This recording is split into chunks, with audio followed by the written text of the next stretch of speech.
ये लोग पहले टारगेट चूज़ करते हैं, उस टारगेट को उसकी पेइंग कैपेसिटी के हिसाब से चूज़ करके उसको एक डिमांड भेज देते हैं,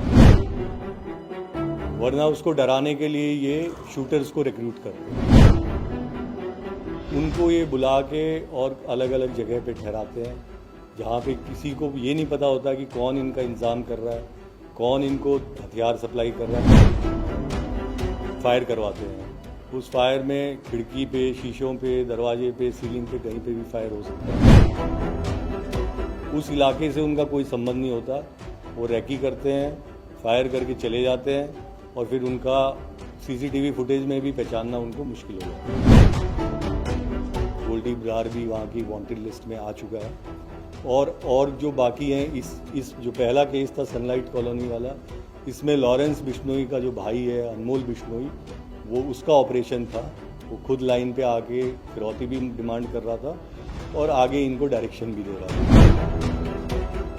गोल्डी बरार, लॉरेंस बिश्नोई, संपत नेहरा, काला जठेड़ी, नरेश सेठी के जो क्राइम सिंडिकेट जो इंटरनेशनली ऑपरेट कर रही है, उसके 3 एक्सटॉर्शन मॉड्यूल्स को बस्ट किया है पिछले कुछ दिन में। और मैं ये कहूँगा ये बहुत बड़ी कामयाबी है जिस मेहनत से टीम ने इन तीनों मॉड्यूल्स को बस्ट किया है। तीनों मॉड्यूल अलग अलग जगह पे चल रहे थे, आपस में तीनों मॉड्यूल्स का कोई कनेक्शन नहीं था। इंटरनेशनल जो हैंडलर हैं वो इनको चला रहे थे, वो हैंडलर भी अलग अलग है। और जैसा आपको इस गैंग की मॉडस ऑपरेंडी का पता है, और उसको मैं और थोड़ा डिटेल में आपको बताता हूँ कि ये लोग पहले टारगेट चूज़ करते हैं। कोई पैसे वाला बुकी है, गैम्बलर है, रियल एस्टेट वाला है, या कोई इस तरह का है जो प्रॉपर्टी वगैरह के धंधे में है, उस टारगेट को उसकी पेइंग कैपेसिटी के हिसाब से चूज़ करके उसको एक डिमांड भेज देते हैं। उस डिमांड में अगर वो चुपचाप हवाला के थ्रू पैसा ट्रांसफ़र कर देता है बिजनेसमैन, तो ये शांत हो जाते हैं, वरना उसको डराने के लिए ये शूटर्स को रिक्रूट करते हैं। तो शूटर जो रिक्रूट करते हैं उनमें ज़्यादातर जुवेनाइल बच्चे होते हैं, 15 से 20 साल के, और ये सब गांव के लड़के होते हैं जो हरियाणा, राजस्थान, दिल्ली के देहात के लड़के होते हैं। उनको ये बुला के और अलग अलग जगह पे ठहराते हैं जहाँ पे किसी को ये नहीं पता होता कि कौन इनका इंतज़ाम कर रहा है, कौन इनको हथियार सप्लाई कर रहा है, कौन बाइक सप्लाई कर रहा है। तो इनको आगे आगे कि वहाँ पे आप पहुँचो और वो आगे के डायरेक्शन वहाँ पे मिलेंगे। इस तरह से ये चेन चलती जाती है और फिर ये उसके जो कंप्लेनेंट या जिससे फिरौती मांगी गई है उसके घर पे या ऑफिस में या बिज़नेस पे फायर करवाते हैं। उस फायर में खिड़की पे, शीशों पे, दरवाजे पे, सीलिंग पे, कहीं पे भी फायर हो सकता है, उसके अंदर एक दहशत का माहौल क्रिएट करने की। और फिर से एक इंटरनेशनल कॉल आता है कि अभी भी अगर पैसे नहीं देने तो अंजाम ठीक नहीं होगा। उस कॉल में लॉरेंस बिश्नोई, गोल्डी बरार वगैरह का नाम रहता है कि उस गैंग के मेंबर इसके लिए फिरौती मांग रहे हैं। और उसके बाद ये एग्ज़िट कर जाते हैं। लड़के जहाँ पे फायरिंग कर रहे हैं वहाँ से सैकड़ों किलोमीटर दूर से आते हैं, उस इलाके से उनका कोई संबंध नहीं होता। वो रैकी करते हैं, फायर करके चले जाते हैं और फिर उनका सीसीटीवी फुटेज में भी पहचानना उनको मुश्किल हो जाता है। तो मेरी आपसे मीडिया के माध्यम से ये अपील भी है कि जो हमारा यूथ है, जो हमारे युवा हैं, उन तक ये संदेश पहुंचाया जाए कि ये एक ट्रैप है जिसमें इन लोगों को लालच दे के कि तुम गैंग के मेंबर बन गए। गैंग के मेंबर बनने से क्या होता है? गैंग का भविष्य के मेंबर का भविष्य तो अंधकार में ही है। या तो थोड़े दिन में कहीं एनकाउंटर होगा या जेल की सलाखों के बीच होगा। उस थोड़े से एक किक लेने के लिए, और वो इस बिना कोई ज़्यादा पैसे वैसे के उसमें मांगे हुए इस गैंग को ज्वाइन कर जाते हैं और उनको इस्तेमाल किया जाता है, एक्सप्लॉइट किया जाता है कि तुम वहाँ जाके उसको डराओ, उसको डराओ, और फिर उनको अगले टास्क के लिए कहीं और छुपा के रख दिया जाता है। पिछले साल भी जो सिद्धू मूसेवाला और इस तरह के जो बड़े हत्याकांड हुए हैं उसमें भी आपने देखा होगा कि गैंग के अलग अलग मेंबर दूर दूर तक वो वहाँ से वहाँ पहुँच रहा है, वहाँ पे उसको कमरा मिलेगा, कमरे से जब जाएगा फिर थोड़े दिन बाद कहेंगे कि उस खेत में चले जाओ, वहाँ पे उस पेड़ के नीचे हथियार मिलेगा, या वहाँ चले जाओ, वहाँ पे एक आदमी मिलेगा जो बाइक खड़ी होगी, उस बाइक की चाबी वहाँ पे रखी होगी। तो जो इंटरनेशनल हैंडलर है वो एक तरह से कंट्रोल रूम की तरह काम कर रहा है, सबको डायरेक्ट कर रहा है, कोऑर्डिनेट कर रहा है। आपस में इनको कुछ नहीं पता कि इनके साथ क्या कराया जा रहा है। तो ये बहुत ही चिंता का विषय है, जिस प्रकार से ये हमारे जो देहात के युवक हैं वो थोड़े से समय में एक चीप पब्लिसिटी के लिए इसके अंदर शामिल हो जाते हैं, उनको इस्तेमाल किया जाता है, उनको कोई खास पैसा वैसा नहीं मिलता है। पैसा सारा हवाला के थ्रू, जो बड़ा पैसा है वो जो बड़े किंग पिंग बैठे हैं उनके पास जा रहा है, जहाँ पे वो प्रॉपर्टीज़ बना रहे हैं, अपनी एक बहुत ही शानदार लाइफ जी रहे हैं। अब इसमें मैं पहले मॉड्यूल पे आता हूँ, जो डीसीपी अमित और एसीपी उमेश भरतवाल और इंस्पेक्टर राकेश और रामपाल की टीम ने किए। 2 मॉड्यूल इनकी टीम ने बस्ट किए हैं, दोनों ही बहुत ही बेहतरीन काम है। पहला केस सनलाइट कॉलोनी का है, जहाँ पे एक बिजनेसमैन को इन्होंने गोली चलाई, कॉल किए कि भाई 2 करोड़ रुपए की फिरौती चाहिए, और रैकी करके गए लड़के, लेकिन साथ वाले घर में गोली मार गए। दोनों घर एक जैसे थे, तो भी उसको पता था कि कॉल मुझे आ रहा है, ये गोली जो साथ वाले घर पे मारी गई है, अप्रैल के लास्ट वीक की बातें हैं, वो मेरे को डराने के लिए गई है। केस दर्ज हुए वहाँ पे 2 सनलाइट कॉलोनी में। उसके बाद जब हमारी टीम को इसमें लगाया गया तो उन्होंने फुटेज वगैरह देख के इसको पीछे से काम करना शुरू किया। फुटेज को देखते हुए हमने देखा कि वो ऑटो में बैठ के जंगपुरा से धौला कुआं आए। धौला कुआं में हमने उस बस को ट्रेस किया। उस बस को, जिस दिन उस बस में जो कंडक्टर था उसकी से पूछताछ हुई, उसने कहा कि मैंने इनको बिलासपुर चौक पे इन तीनों लड़कों को उतार दिया था और वहाँ पे वो ढूंढ रहे थे कि पटौदी का रास्ता या ट्रांसपोर्ट क्या मिलेगा। वहाँ पे जब वो हम गए हमने पटौदी गए, वहाँ पे सोर्सेज को एक्टिवेट किया हमारी टीम ने, और फाइनली हमको ये स्पेसिफिक और पुख्ता जानकारी मिली कि ये राजस्थान से 2 लड़के आए थे, और वहाँ पे हमारी टीम वहाँ पहुँची। पता चला दोनों लड़के जुवेनाइल है, एक ने अभी 10वीं के पेपर दिए हैं, एक ने 12वीं के पेपर दिए हैं, और तब से वो वहाँ से गायब हैं, और दोनों ही जुवेनाइल 16-17 साल उनकी उम्र है। तो उसके बाद उन पे काम करते हुए हम पहुँचे, जो ये एरिया है राजस्थान, हरियाणा, पंजाब का, जहाँ पे गंगानगर, अबोर, फाजिलका, सिरसा, जींद वाला, हिसार वाला जो एरिया है, उधर हनुमानगढ़ है, उस एरिया में इनके ठैये थे जहाँ पे इनको ठहराते हैं। वहाँ से फिर इनको बताया जाता है कि वहाँ जाइए, वहाँ पे रैकी करके आइए, और फिर अगली ट्रिप में इनको हथियार दिया जाए। पहली ट्रिप में जब रैकी की इन्होंने, तब कोई हथियार वगैरह नहीं दिया।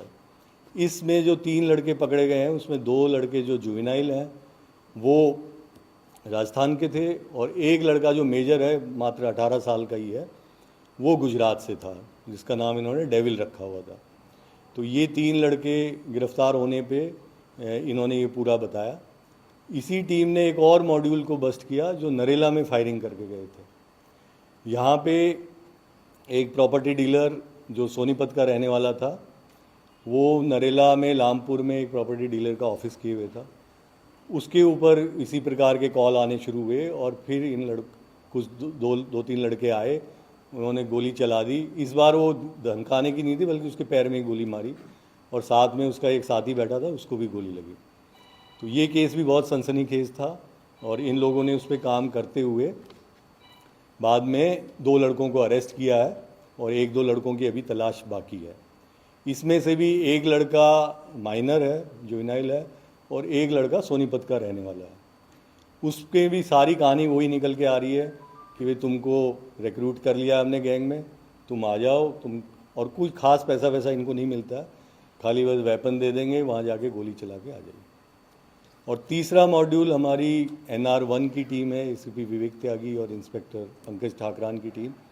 इन्होंने भी बहुत बेहतरीन काम किया। इन्होंने बल्कि 3-4 वारदात जो होने वाली थी वो प्रिवेंट कर ली है, और जो लड़के इन्होंने गिरफ्तार किए, उनके इंट्रोगेशन में जब आया तो पता चला कि जेल से प्रियव्रत, जो इन्हीं के गैंग का मेंबर है, कटेवड़ा का रहने वाला है, गंजावला का, उसने इनको रिक्रूट किया था, और उसने इनको 3-4 टास्क दिए हुए थे, जिसमें एक टास्क तो यही था कि जो एक उसका पार्टनर है जो टोल से पैसे कलेक्ट करता था, उसने जेल में जाने के बाद उसको पूरा शेयर देना बंद कर दिया था, तो उसको मारना है।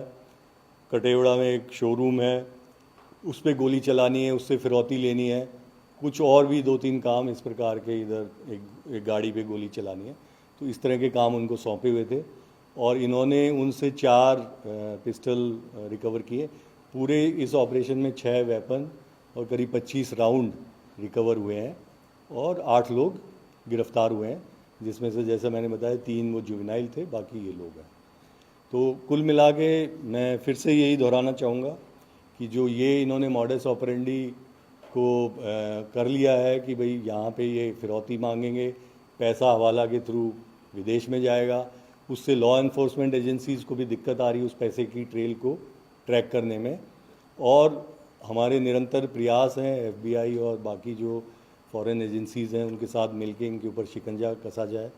पिछले दिनों में इन्हीं प्रयास के चलते आपने देखा होगा कि गोल्डी बरार भी वहाँ की वांटेड लिस्ट में आ चुका है। और जो बाकी हैं, इस जो पहला केस था सनलाइट कॉलोनी वाला, इसमें लॉरेंस बिश्नोई का जो भाई है अनमोल बिश्नोई, वो उसका ऑपरेशन था। वो खुद लाइन पे आके फिरौती भी डिमांड कर रहा था और आगे इनको डायरेक्शन भी दे रहा था। बाकी एक में प्रियव्रत इन्वॉल्व था, एक में नरेश सेठी इन्वॉल्व था। ये सारे इनके जो मिडिल लेवल के या टॉप लेवल के ही लीडर मैं कह सकता हूँ, वो सारे इसमें शामिल हैं। तो मेरे ख्याल से काफ़ी चीज़ मैंने क्लियर कर दी है, फिर भी किसी को कोई डाउट है तो पूछ सकते हैं। सर, इनके टारगेट और क्या क्या है वो पता लगा? इनके टारगेट ये दिन भर जेल में बैठ के वहाँ पे यही प्लान करते रहते हैं कि अगला टारगेट किसको फंसाया जाए, किसको डराया जाए, और बैठ के इनको यही रहता है कि कौन आसानी से पे कर देगा। तो ये टारगेट इनके बदलते रहते हैं। और इनके हमारे को जो जेल में जो अब सख्ती हो गई है, जिसमें फ़ोन कम यूज़ हो रहे हैं, हालांकि इसमें से जो एक मॉड्यूल जो NR1 ने बस्ट किया है वो अभी भी जेल से ऑपरेट हुआ था, बाकी दोनों इंटरनेशनल उससे ऑपरेट हुए थे। तो वो सख्ती तो है, लेकिन फिर भी ये कहीं ना कहीं अपनी कोशिश में लगे रहे हैं कि और टारगेट्स आए और पैसा आए। और हैरानी की बात यह है कि इनकी फैमिलीज़ ने इनको ज़्यादातर को डिसोन किया हुआ है। फैमिलीज़ को इनका पैसा पहुंचता है तो वो भी विदेश के थ्रू पहुंच रहा है या विदेश में ही सारा पैसा पार किया जा रहा है, वो सब इन्वेस्टिगेशन का पार्ट है। रविंद्र सर, 2 सवाल है कि ये टेररिज्म के बेस पे ये हायर करे लड़कों को कि इन तक पहुंचता कौन है? जो नए लड़के होते हैं जैसे कि पंजाब, बिहार, झारखंड, इनके पास पहुंचता कौन है कि ऐसे आगे काम करना है और किस तरीके से इनको आगे? देखिए, जो जैसे सनलाइट कॉलोनी वाला केस जो इन्होंने बस्ट किया है, उसमें संपत मेहरा का ही गाँव है जो लड़के हैं। अब उन्हीं के जो रिश्तेदार या जो यार दोस्त का सर्कल है उसके थ्रू उनको रिक्रूट किया गया, और उसमें से एक लड़के को जैसे स्कूल में पीट दिया किसी ने और वो दुखी चल रहा है। उसके रिक्रूटिंग एजेंट या जो यहाँ गांव में लोग घूम रहे हैं इनके, उसको पता है ये दुखी चल रहा है, उसको इन्होंने कह दिया कि हम तेरा बदला ले लेंगे, उनको हम पिटवा देंगे, तू पहले हमारा ये काम कर। मतलब इस तरह से। या कोई छोटे मोटे केस में कोई फंस गया, झगड़े वगड़े के केस में, उसको कह ला हम तेरा वकील का खर्चा कर देते हैं, तुझे वो करा दे, आगे तू हमारा काम कर। तो इस तरह से इनका जो गैंग है उसकी कैपेसिटी और स्ट्रेंथ बढ़ाने का ही काम कर रहे हैं। इसीलिए मैं बार बार ये कह रहा हूँ कि इनको, बच्चों को जो इमेच्योर हैं, जिनको समझ नहीं है कि इसका परिणाम तो खराब ही होना है, तुम एक बार गोली चला भी आए कहीं या 2 बार चला भी आए तो क्या निकलेगा उससे? तुम्हें कुछ नहीं मिलने वाला है, मिलेगा तुम्हारे आकाओं को, और तुम जो है पूरी ज़िंदगी इसमें परेशान रहोगे, कोर्ट कचहरियों में, जेल की सलाखों के पीछे। अनमोल बिश्नोई पहले अरेस्ट हो चुका है या वो मूसे वाले का होकर अमेरिका बैठा है? हाँ, वो तो काफ़ी दिन से बाहर ही है और उसका भी कभी ना कभी अंदर आएगा ही, जब कानून के हाथ तो लंबे हैं। ये जो गैंग है सर, ये दिल्ली, हरियाणा, उत्तर प्रदेश और पंजाब, ये सीधा लॉरेंस बिश्नोई, गोल्डी बरार है, इधर नीरज गोवाना गैंग से भी इसमें इस तरह से मॉडल है या सिर्फ लॉरेंस? नहीं, इसमें हम नीरज का जिक्र नहीं कर रहे हैं। हम कह रहे हैं पंजाब, चंडीगढ़, हरियाणा, NCR, दिल्ली, राजस्थान, बेसिकली ये एरिया ऑफ ऑपरेशन है। तो सर, ये लॉरेंस और गोल्डी बरार और ये गोगी गैंग के लोग हैं ना एक तरफ? हाँ, गोगी गैंग जुड़ गया है और भी बहुत छोटे मोटे गैंगों को जोड़ के अपना बड़ा सिंडिकेट बनाने की कोशिश में है और काफ़ी हद तक कामयाब भी है। लेकिन अब पुलिस भी इनके पीछे पड़ गई है, तो मुझे नहीं लगता ये बहुत दिन तक चल पाएगा। अप्रॉक्स फिगर बता सकते हैं कितने गैंग हैं छोटे मोटे बड़ा के, गोल्डी बरार और लॉरेंस को लेकर छोटे मोटे? अभी इसमें मैं नहीं पढ़ना चाहूँगा, क्योंकि इनसे पूछोगे तो ये तो और बढ़ा चढ़ा के बताते हैं लोगों को और अट्रैक्ट करने के लिए, लेकिन जो रडार पे हैं वो तो गिने चुने लोग हैं। पुलिस के बहुत बड़े बड़े कैचेज़ रहे हैं, उसके लिए जो इंटरस्टेट कोऑर्डिनेशन मीटिंग्स होती हैं, मध्य प्रदेश के जो जगह हैं जहाँ सिकलीगढ़ वाले और कुछ वेस्टर्न यूपी की जगह हैं, कुछ मुंगेर वाली जगह हैं, सब जगह लगातार अंकुश लगता रहता है, बड़े बड़े कैचेज़ भी हम करते रहते हैं। सर, नरेला वाले केस में किस जेल से इंस्ट्रक्शन दिए गए थे और कितने गिरफ्तार वो प्रियव्रत है, अब जेल नंबर मुझे ध्यान नहीं है, लेकिन वो हमने जेल अथॉरिटीज़ को बताया था और उन्होंने चेक भी किया था, लेकिन तब तक हो सकता है उन्होंने फ़ोन को इधर उधर कर दिया। सनलाइट वाले केस के अंदर वो जो नाबालिग थे उनको कितने पैसे का लगे? वो कुछ पैसा नहीं दिया गया अभी तक तो यही है कि भाई हाँ ये 1-2 हज़ार रुपये तुम टिकट पकड़ो, ट्रेन से उधर चले जाओ, बस से उधर चले जाओ, ये ऑटो के ले लेना। वो तो बिल्कुल फ्री में काम हो रहा है। तभी तो मुझे ज़्यादा दुख हो रहा है कि ये लोग ऐसे एक्सप्लॉइट कर रहे हैं और ऐसे उनको बुद्धू बना रहे हैं और खुद ये करोड़ों करोड़ों रुपया कमा रहे हैं। तो ये पहुंचाइए आप ये संदेश कि ये पढ़ाई लिखाई करो, इसमें कुछ नहीं रखा है। पढ़ाई लिखाई करके अच्छे सिद्धांतों पे चलो। देर सवेर आपको पढ़ाई में कुछ कमी भी आ रही है, कहीं कभी ना कभी कोई सेल्फ एम्प्लॉयड हो जाओ, कुछ भी हो जाओ, लेकिन इसमें ये तो वन वे स्ट्रीट है। एक बार आप घुस गए तो या तो मरोगे या ख़त्म हो।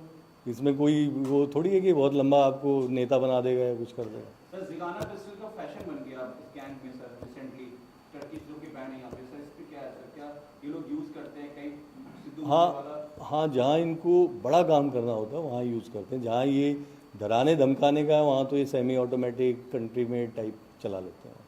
तो प्रियव्रत से पूछताछ की आपने या करोगे? हाँ, अभी कर रहे हैं सर इसमें जो ये लड़के नाबालिग रखे जाते हैं जी। तो क्या सोशल मीडिया का भी इस्तेमाल करते हैं उनको एंगेज करने के लिए?